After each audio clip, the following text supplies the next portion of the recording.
and so many over here, and when you get there, there's going to be strong anti-aircraft fire, and you're just going to have to expect it. And it kind of has you scared to death right away in the very beginning. And, oh my gosh, how am I going to survive one more? Judging by the ones I've already been through, how can I possibly survive? But I know you say, well, I volunteered for this thing, and I guess I'm stuck with it, and I've got to go along with it. So you do think about those things. And then they would give you a target. You're supposed to go after an airfield over here. Okay, you get there, you find it's all socked in clouds. You can't see the ground anywhere. So they're told you, well, in that case, go look for what they called a target of opportunity. Just take off and look for some place where there are no clouds, and maybe it's a railroad line, and fly along that railroad line until you see a train, and if you see one, strafe it and bomb it and try and knock out the locomotive. I remember doing that down there in what is now Vietnam, going after a railroad, and the pilot had some forward-firing 50 caliber machine guns. He just pressed a button up on his control wheel and it would fire the 50 calibers, and I can remember making low-level attacks on a locomotive, and you know you've done a good job if you can see steam coming out the other side of the locomotive. I made a couple of passes out of it, never saw steam.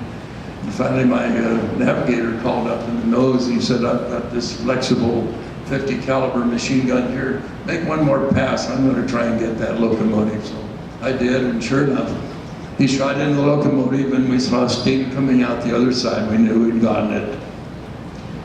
So you do that, and then down at Da Nang, which is now, Da Nang became in the Vietnam War a very major American base, but when we got down there, there were ships in the bay, and one of the targets of opportunity that I saw was there was a cargo ship out in the bay, so I made a low-level pass on it, fired my machine gun at it. My bombs were gone because we dropped those on the warehouse. But I made a low-level pass on it and pressed the button on my control wheel, and out came the 50 caliber bullets. They had, for every 4 bullets, 2 would be steel, 1 would be incendiary, 1 would be tracer. So you could see where the bullets were going. And the bullets were hitting right where they're supposed to, right at the center structure of this cargo vessel. And then I saw flashes coming back from the cargo vessel, and I said, oh, those rascals are shooting back at me. They shouldn't be doing that. And then about that time I had to turn away because you don't want to crash into the ship. And then I realized those probably were not machine guns firing back at me. They were probably my own tracer bullets hitting the steel center structure of the ship. So I know a guy comes out of that with some great recollections. I wrote a book about my recollections, and about 3-4 years ago. I called it A Young Man in the Wild Blue Yonder. The Wild Blue Yonder came out of the Air Force song that says, off we go into the wild blue yonder. And so it put down a lot of things that I've talked to you about today, and that was kind of fun to get all that stuff down in black and white. Because I had not only a diary that I kept in 1942, but I had my pilot's log, and I had the Air Force record that they kept of all of our flights, what day we flew, where we went, what kind of airplane we flew, whether we were pilot or co-pilot, and all the rest of it. And then also the Air Force was very good about keeping records of the squadron's activities, what they did on a day-to-day basis, what crews flew on what missions, and I had all of that information. So there was quite a bit to go on. After the war, our squadron formed what was called the 22nd Bomb Squadron Association, and we met regularly, as I mentioned a little while ago, and they appointed me as the is the secretary-treasurer of that group. And so I got a lot of information from different people. As they send in their dues, they'd send in a few little notes, okay, about things. And then that led to my putting together a quarterly newsletter, which I still put out for our squadron, as well as a quarterly newsletter for the Freedom Committee. Okay, is that about it? Okay.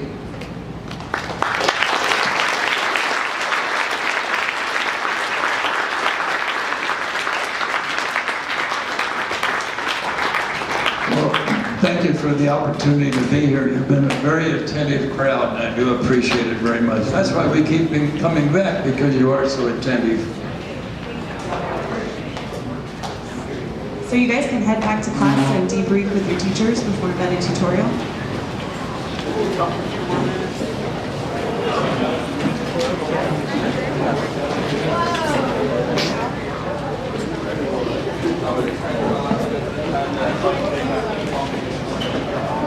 What's good? It's a nice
Which one's your presentation, top or the bottom?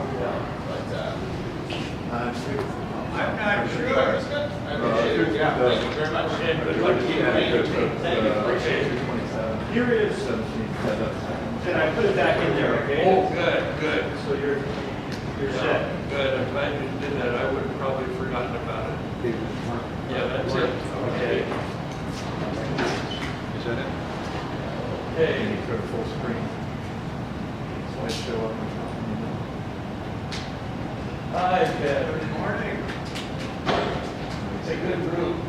And I'll just, I asked how many of you guys are planning to go to college. They're almost everybody put up their hand. Oh my gosh. yeah. I put across that at the time. Yeah, we're good when we just keep this. Okay, where was the first one? Is that the first one? Yes. Okay. So you can skip through it, just see. Okay.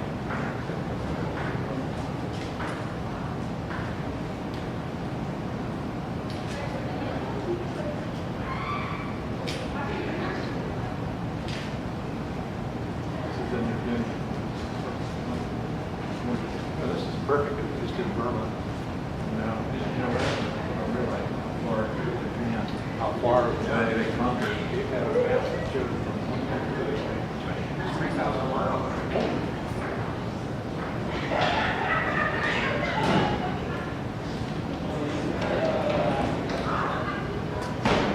Okay, I'll get that. Perfect. No way. So you did jump ahead. Yeah. No, I cheated. I drove all the way around the block. It took me a whole 3 minutes to get here. Yeah. I'm very low. The top one. Yeah, no, right. Are you finished? You're taking off like that. So you're here for the day. Oh, right.